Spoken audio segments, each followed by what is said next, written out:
పాపాలను హరింపజేసే శివలింగమున్న ఆలయం పాపనాశక లింగ దేవాలయం కర్ణాటకలోని బీదర్ పట్టణంలో శివనగర్లో నెలకొని ఉంది.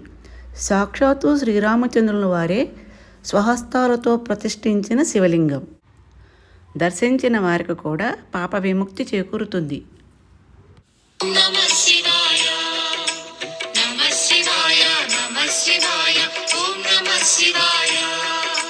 త్రిలోకపాలుని త్రినేత్రధారుని శివలీలలు అతి మధురం.